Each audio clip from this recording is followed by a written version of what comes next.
વિદ્યાર્થી મિત્રો, ધોરણ 9 સામાજિક વિજ્ઞાન વિષયમાં આપ સૌનું હાર્દિક સ્વાગત છે. વિદ્યાર્થી મિત્રો, આપણે અગાઉ પ્રકરણ 16 ભૂગોળ વિભાગમાં આબોહવા વિશે માહિતી મેળવી રહ્યા છીએ, જેમાં 2 ભાગ અગાઉ આપણે શીખી ગયા છીએ, જેમાં ઋતુ પરિવર્તન સાથી થાય છે, આબોહવાને અસર કરતા પરિબળો, અને આપણે ત્યાર પછી ભારતનું ઋતુચક્ર એના વિશે માહિતી શરૂ કરી હતી, જેમાં શીત ઋતુ અને ગ્રીષ્મ ઋતુ જે છે એના વિશે આકૃતિ સહ નકશામાં આપણે માહિતી મેળવવા પ્રયત્ન કર્યો હતો.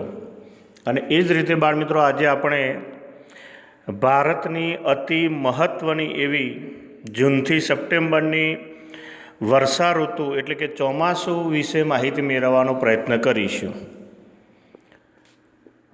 બાળમિત્રો, આપણે જાણીએ છીએ કે ભારત ખેતી પ્રધાન દેશ છે. 60% લોકો જે છે ખેતી પર નભતા હોય તો સ્વાભાવિક છે કે ખેતી એ ભારતના લોકો માટે ખૂબ જ મહત્ત્વની છે અને ભારત દેશના અર્થતંત્ર માટે પણ મહત્ત્વની છે. અને ખેતી જે છે એ બાળમિત્રો આપણે જાણીએ છીએ કે મોટાભાગે વરસાદ પર આધારિત હોય છે, અને વરસાદ મોટાભાગે ચોમાસાની ઋતુમાં જ ભારતમાં પડતો હોય છે.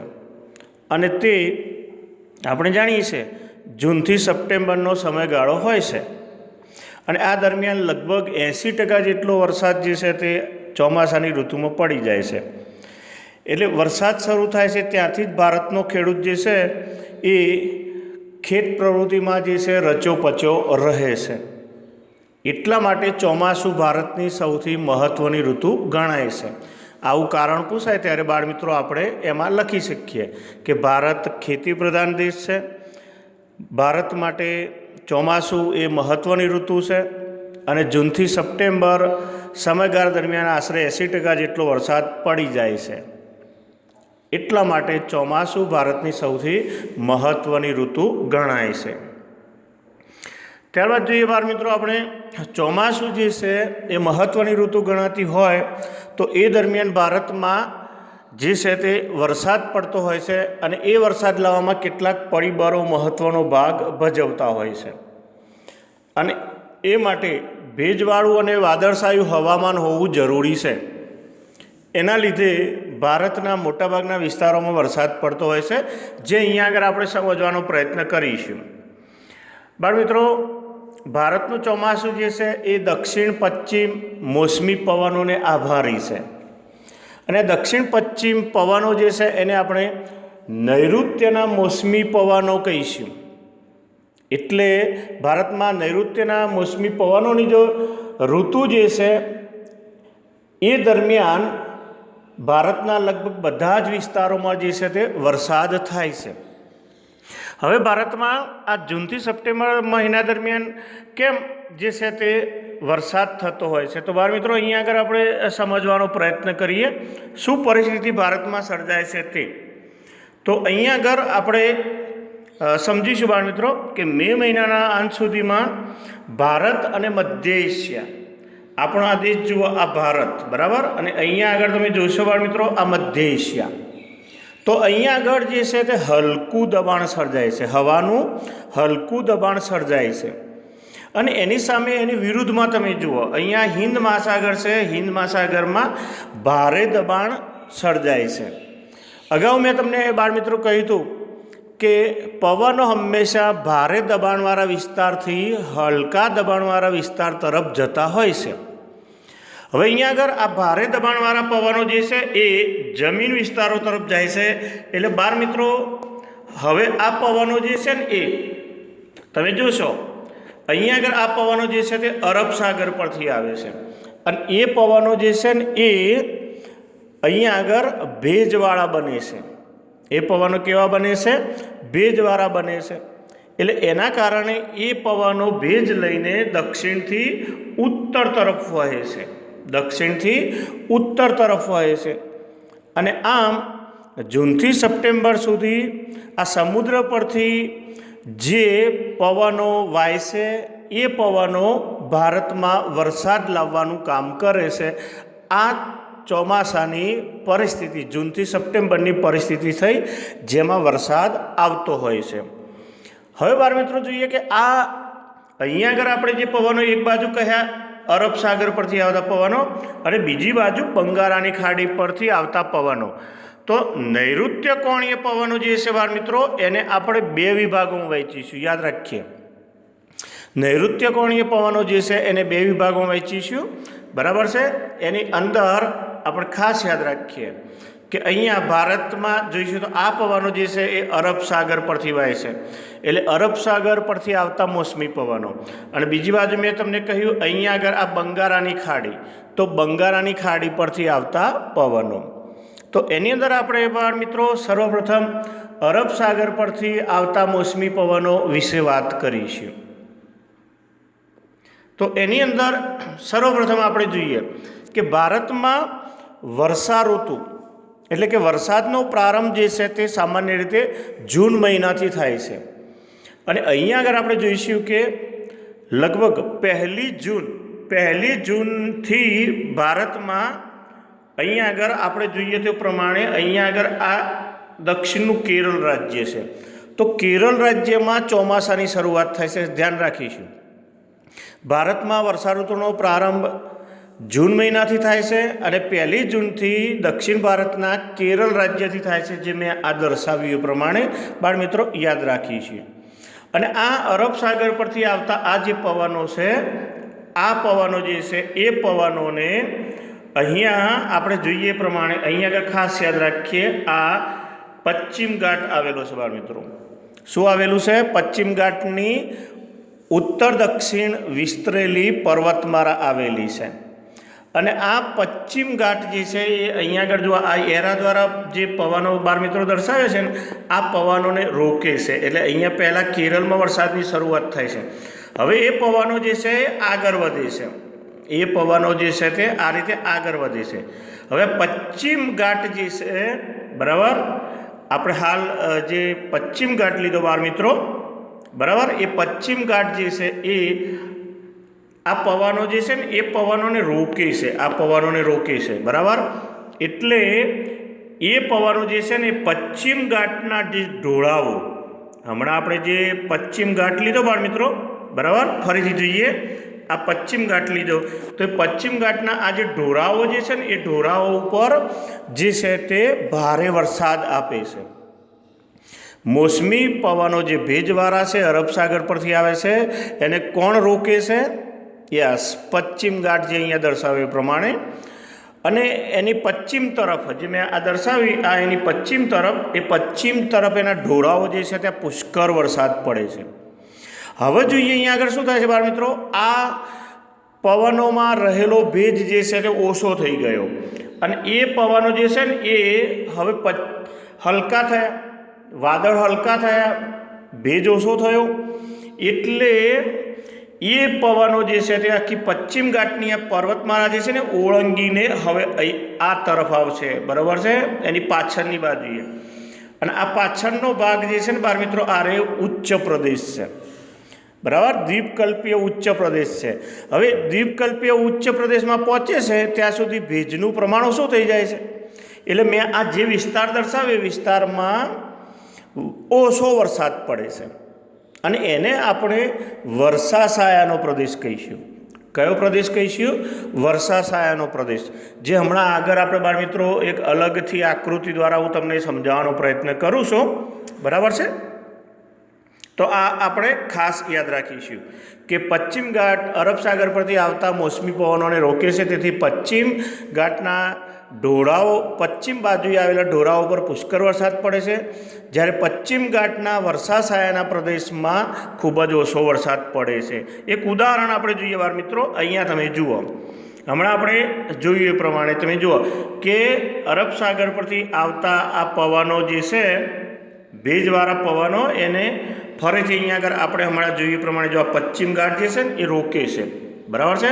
હવે એ પશ્ચિમ ઘાટ આ પવનો જુઓ તમે, એ આ વાદળ જે દર્શાવે છે એ જુઓ કે એ ભેજવાળા છે, પુષ્કળ ભેજ છે.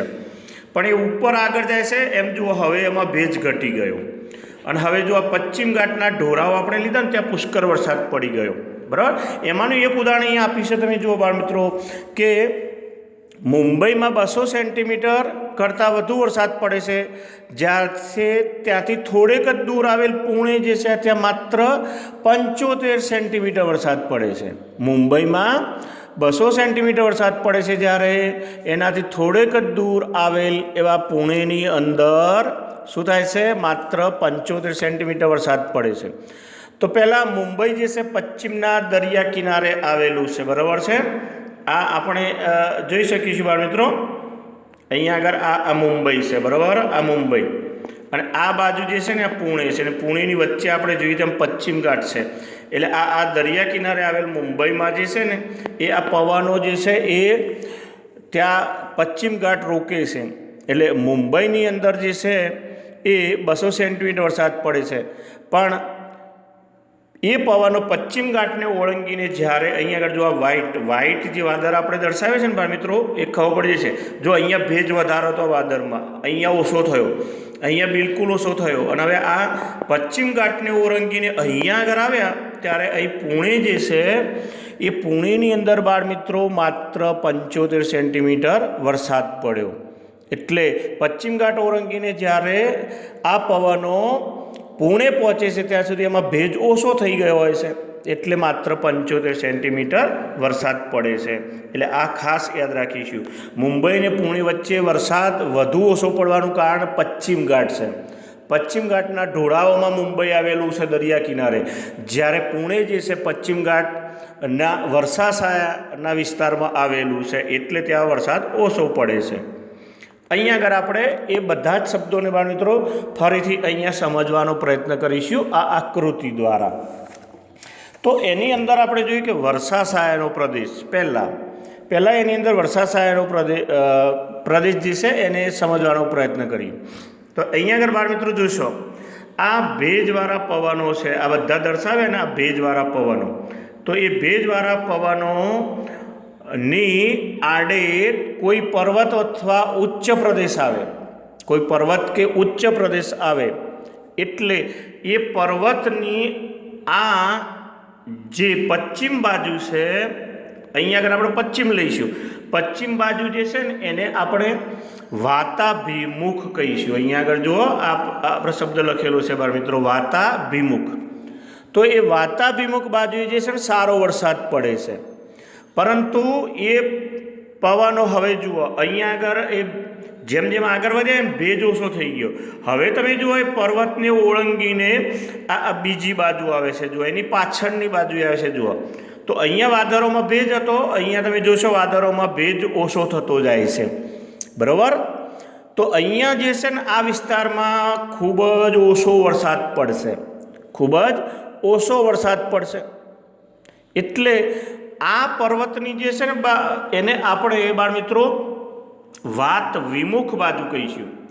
આ ફરીથી આ વિસ્તાર જે છે ને આ વિસ્તાર એને આપણે વાત વિમુખ બાજુ કહીશું, વાત વિમુખ બાજુ કહીશું, બરાબર. અને ત્યાં આગળ જે છે તે વર્ષાછાયાનો પ્રદેશ બને છે. એ આ વાત વિમુખ જે વિસ્તાર બને ને વાત વિમુખ વિસ્તાર એ વર્ષાછાયાનો પ્રદેશ બને છે, અને ત્યાં ખૂબ જ ઓછો વરસાદ પડે છે. હવે અહીંયા આગળ બે શબ્દો આપણે જુઓ તમે આકૃતિ, આ પર્વત જે છે એની આ પશ્ચિમ બાજુએ તમે જુઓ અને પૂર્વ બાજુ બે શબ્દો લખ્યા છે. અહીંયા ઉપર તમે જોશો બાળ મિત્રો, તો અહીંયા વાતાભિમુખ લખ્યું છે અને અહીંયા વાત વિમુખ લખ્યું છે. તો એ વાતા વિમુખ અને વાત વિમુખ પ્રદેશ એટલે શું? તો ફરીથી એકદમ સરળ સમજીએ.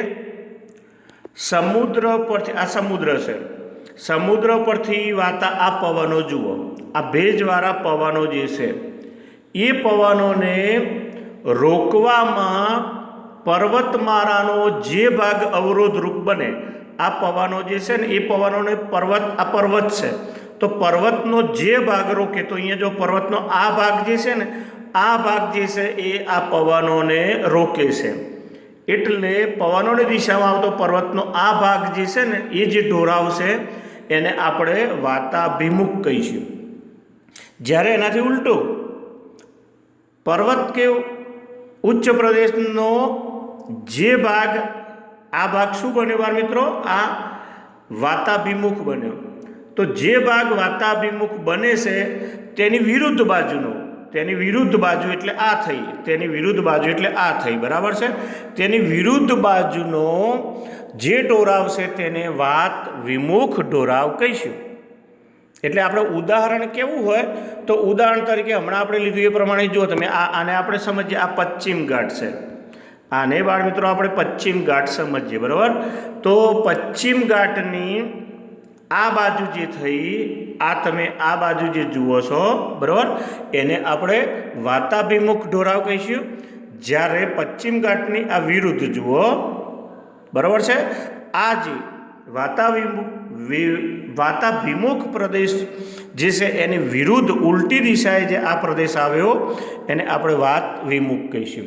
અહીંયા વાત એટલે પવન, અભિમુખ એટલે સામે, પવનોની સામે જે પ્રદેશ આવે તે વાતાભિમુખ, અને પવનોની વિરુદ્ધ દિશામાં જે પ્રદેશ હોય એને આપણે વાત વિમુખ ઢોરાવ કહીશું. તો આ રીતે મુંબઈ અને પુણેનું આપણે ઉદાહરણ સમજી શકીશું બાળ મિત્રો. હવે આ પવનો જે છે તે આગળ વધે છે બાળ મિત્રો. આ પવનો જે છે પશ્ચિમ કિનારે આપણે હમણાં જોયું કેરળમાં વરસાદ ઋતુની શરૂઆત થઈ, પણ એ પવનો જેમ જેમ આગળ વધે છે, જુઓ આ પવનો જેમ જેમ આગળ વધે છે ને તેમ તેમ એમાં ભેજનું પ્રમાણ ઓછું થઈ જાય, બરાબર? ભેજનું પ્રમાણ અહીંયા કર્ણાટકમાં જેટલો વરસાદ પડે એટલો મુંબઈ, ગોવા કે ગુજરાત કે રાજસ્થાનમાં ઘણો ઓછો વરસાદ પડે છે. કેરળમાં તો વરસાદ ભારે પડે જ છે.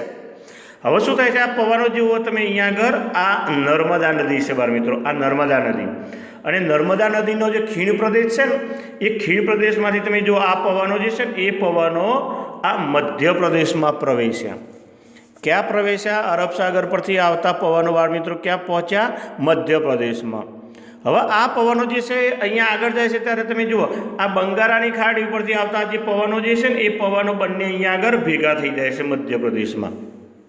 આ બંને પવનો જે છે તે ભેગા થઈ જાય છે, અને પછી આ ઉત્તર ભારતનો આ વિસ્તાર જે છે ને એ વિસ્તારમાં ભારે વરસાદ પડતો હોય છે, જે આપણે આગળની આકૃતિ જ્યારે સમજીશું ત્યારે જોઈશું. હવે આ અરબ સાગર પરથી આવતા પવનો જે છે ને એ મધ્યપ્રદેશ આપણે જે બતાવ્યું ત્યાંથી આગળ વધે છે, અને અહીંયા દર્શાવ્યા પ્રમાણે તમે જો ગુજરાત તરફ આવે છે બાળ મિત્રો. એ વરસાદનો એક ફાટો જે છે ને જે પવનો ભેજવાળા છે એ ગુજરાત, સૌરાષ્ટ્ર અને કચ્છ ઉપર થઈને રાજસ્થાન તરફ આગળ વધે છે. તમે અહીંયા જોઈ શકશો, જુઓ અહીંયા કેરળથી કર્ણાટક, મહારાષ્ટ્ર, અને હવે તમે અહીંયા આગળ જોઈ શકો તો ગુજરાત અને કચ્છમાં પ્રવેશ્યા, અને એ પવનો રાજસ્થાનમાં આવ્યા. હવે આ પવનો વિશે આપણે શું કહીશું કે ગુજરાતમાં વરસાદ ખૂબ ઓછો પડે છે, કારણ આપો. ગુજરાતમાં ઓછો વરસાદ પડે છે, કારણ આપો. તો આપણે બાળ મિત્રો એની અંદર દર્શાવીશું, એની અંદર શું દર્શાવીશું પહેલાં સમજી લઈએ. ગુજરાતમાં અરબ સાગર પરથી વાતા નૈઋત્યના મોસમી પવનો વરસાદ લાવવાનું કામ કરે છે. આ પવનો નબળા હોય છે, તેમાં ભેજનું પ્રમાણ ખૂબ ઓછું હોય છે, અને ગુજરાતમાં એવા કોઈ ઊંચા પર્વતો કે ગીચ જંગલો નથી કે જેના કારણે આ પવનોમાં વધ્યો ઘટ્યો જે ભેજ છે તેનું ઘનીભવન થઈ શકે. વરસાદ લાવવા માટે જે ભેજ જે છે એનું ઘનીભવન થવું જરૂરી છે. ઘનીભવન થાય તો જ જે છે વરસાદના ફોડા જમીન તરફ આવે છે. એટલે અહીંયા શું છે, પર્વતો ઊંચા પર્વતો નથી અને જંગલોનું પ્રમાણ જે છે તે ગીચ નથી, તેથી અહીંયા ભેજનું ઘનીભવન થતું નથી, એટલે ગુજરાતમાં વરસાદ ઓછો પડે છે. બરાબર? આ આકૃતિ દ્વારા ફરી એક વખત જોઈએ. ગુજરાતમાં અરબ સાગર પરથી જુઓ આ આવતા પવનો ભેજવાળા વરસાદ લાવે છે, પરંતુ એ પવનોને રોકેવા ગુજરાતમાં કોઈ ઊંચા પહાડો કે ગીચ જંગલો નથી, તેથી ભેજનું ઘનીભવન જે છે થતું નથી, એટલે વરસાદ ઓછો પડે છે. અને એ જ પરિસ્થિતિ જે છે રાજસ્થાનમાં છે બાળ મિત્રો, અને એના કારણે રાજસ્થાનમાં ઓછો વરસાદ પડે છે, અને એમાં રણ વિસ્તારમાં તો માત્ર 10 સેન્ટીમીટર જેટલો જ વરસાદ પડે છે. એટલે ગુજરાત અને રાજસ્થાન માટે ચોમાસું જે છે એ ક્યારેક સારું રહે છે અને ક્યારેક નબળું રહે છે. હવે જોઈએ આ નૈઋત્ય કોણીય પવનો જે છે એ પવનો જે છે એને આપણે બીજા નંબરે કહીશું બંગાળાની ખાડી પરથી આવતા પવનો. આપણે પહેલા નંબરે જે છે બાળ મિત્રો અહીંયા આગળ આ અરબ સાગરના નૈઋત્ય કોણીય પવનો લીધા, અને હવે આ બંગાળાની ખાડી પરથી આ પવનો તમે જુઓ છો એ પવનો જે છે આગળ વધી રહ્યા છે. અને હવે અહીંયા આગળ તમે જો આ પશ્ચિમ બંગાળ આવેલું છે, એ પશ્ચિમ બંગાળથી જ્યારે પવનો આગળ વધે છે ત્યારે અહીંયા જ્યાં ઊંચી પર્વતમાળાઓ જે છે પર્વતમાળાઓ એ પવનોને રોકે છે, ને એના કારણે જો એક પવનોનો ફાંટો જે છે ને અહીંયા મેઘાલય તરફ વળે છે અને એક જે છે તે ઉત્તર પૂર્વ તરફ આગળ વધે છે. અને મેઘાલયમાં જ્યારે બાળ મિત્રો અહીંયા આગળ આપણે આજે દર્શાવીને અહીંયા આગળ ગારો, ખાસી અને જૈંતિયાની ટેકરીઓ આવેલી છે, અને એ ટેકરીઓ આ પવનોને રોકે છે એટલે અહીંયા આગળ પુષ્કળ વરસાદ પડે છે. અને એમાં આપણે જાણીએ છીએ મેઘાલયમાં આવેલ ચેરાપુંજી અને મોસિનરમ જે છે એ ખૂબ વિશાળ વરસાદ ધરાવતા પ્રદેશો છે, એટલે મેઘાલયમાં ભારે વરસાદ પડે છે.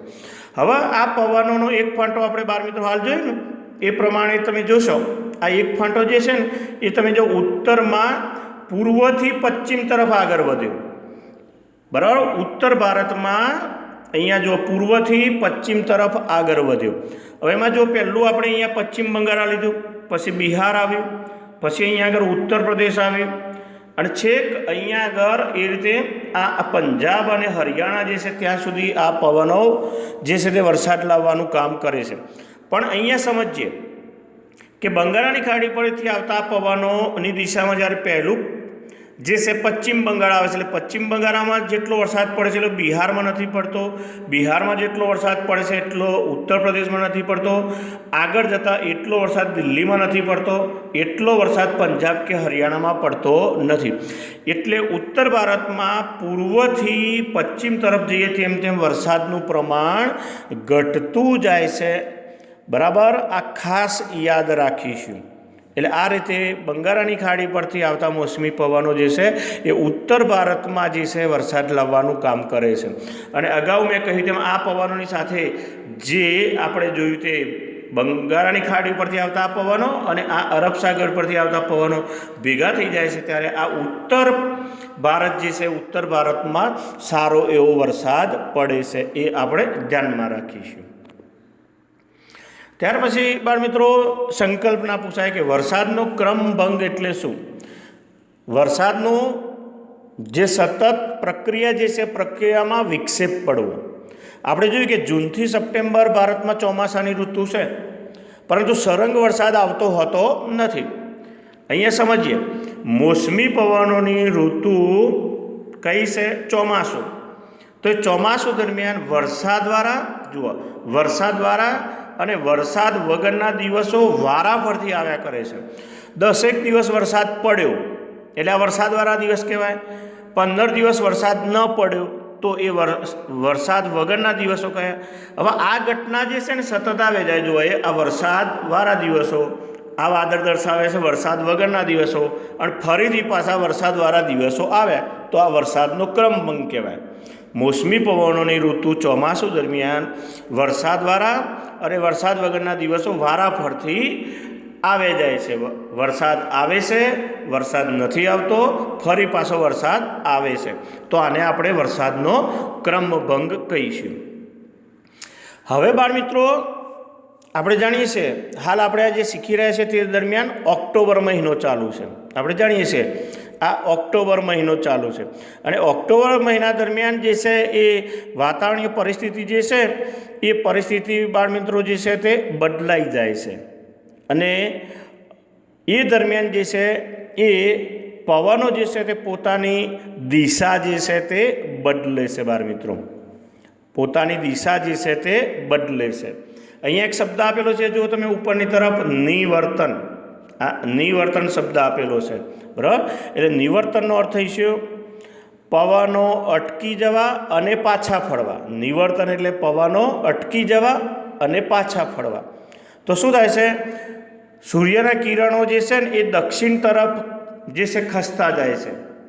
સૂર્યના કિરણો જે છે ને, સૂર્યના કિરણો પડતા હોય, આ સૂર્ય છે એના કિરણો જે છે પહેલાં અહીંયા આગળ સીધા પડતા હતા, બરાબર, ઉત્તર ભારતમાં. હવે એની જગ્યાએ શું થાય છે? આ દક્ષિણ ભારત તરફ સૂર્યના કિરણો જે છે તે ખસતા જાય છે, બરાબર. એટલે શું થાય છે?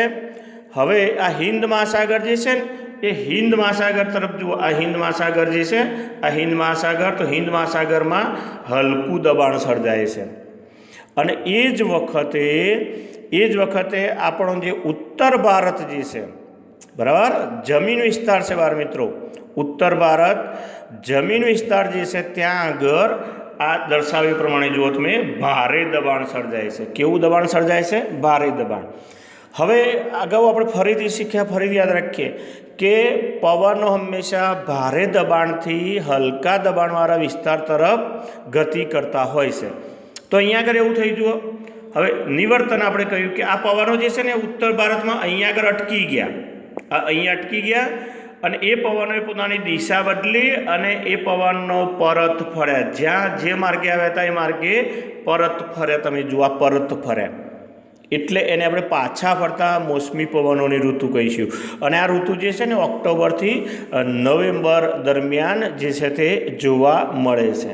એટલે એને આપણે આ જે સમયગાળો છે ને 2 મહિનાનો, ઓક્ટોબરથી નવેમ્બર, એને આપણે પાછા ફરતા મોસમી પવનોની ઋતુ તરીકે ઓળખીશું. અને આ સમયે શું થાય છે? ગરમ વર્ષા ઋતુ જે છે એમાં ક્રમશઃ ઘટાડો થાય છે અને વાતાવરણ જે છે તે શુષ્ક અને ઠંડા પવનોથી ઘેરાય છે અને ઠંડીનો ધીરે ધીરે પ્રારંભ થાય છે. અને એના કારણે આ સમયગાળા દરમિયાન ભારતમાં ઓક્ટોબર હીટ સર્જાય છે બાળ મિત્રો. શું સર્જાય છે? ઓક્ટોબર હીટ સર્જાય છે. અને એને ગુજરાતમાં ભાદરવી તાપ કહે છે. ગુજરાતમાં બાળ મિત્રો શું કહે છે? ભાદરવી તાપ કહે છે. ખાસ ધ્યાન રાખીશું. તો કેમ એવું થયું કે આ ઓક્ટોબર માસ દરમિયાન જમીન ભેજવાળી હોય છે અને દિવસે તાપમાન વધી જાય છે, પરંતુ રાત્રિ જે છે તે ઠંડી બને છે અને ખુશનુમા બને છે. એટલે ઊંચું તાપમાન અને ભેજની પરિસ્થિતિને કારણે દિવસનું હવામાન જે છે ને અકળાવી નાખે છે. આપણને કશું ગમતું નથી, પરસેવી રેબઝેબ થઈ જાય છે, ચીકણું ચીકણું શરીર બની જાય છે ઊંચા તાપમાન અને ભેજને કારણે. એટલે આ પરિસ્થિતિને ઓક્ટોબર હીટ કહે છે, જ્યારે ગુજરાતમાં એને ભાદરવી તાપ કહે છે. હવે બાળ મિત્રો આપણે પ્રકરણના અંતિમ ભાગ તરફ જઈએ. આબોહવાની માનવ જીવન પર જે અસરો પડે છે તે. તો એમાં પહેલો મુદ્દો બાળ મિત્રો આપણે લઈશું, આબોહવાની વિવિધતાને લીધે વિવિધ પાકો લઈ શકાય છે. આપણે જાણીએ છીએ કે ભારતમાં એક ઋતુ નથી, મોસમ પ્રમાણે ઋતુ બદલાય છે. એટલે એના કારણે સમ આબોહવા, ખંડી આબોહવા જે અનુભવાય છે એના કારણે આપણે દાખલા તરીકે શિયાળાની ઋતુમાં જે છે તે ઘઉં લઈ શકીએ છીએ, બરાબર, અને ઉનાળાની ઋતુમાં શાકભાજી અને અન્ય વિવિધ પાકો તેમજ ચોમાસામાં રોકડિયા પાકો લઈ શકીએ છીએ. હવે બીજું પોઈન્ટ છે, વરસાદની અનિયમિતતાથી કેટલાક ભાગોમાં દુષ્કાળની પરિસ્થિતિ સર્જાય છે. હમણાં આપણે જોયું કે ગુજરાત અને રાજસ્થાનમાં વરસાદ ઓછો પડે છે, એટલે તો ત્યાં દુષ્કાળની પરિસ્થિતિ સર્જાય જ છે. વરસાદની અનિયમિતતા એટલે શું આવે મિત્રો?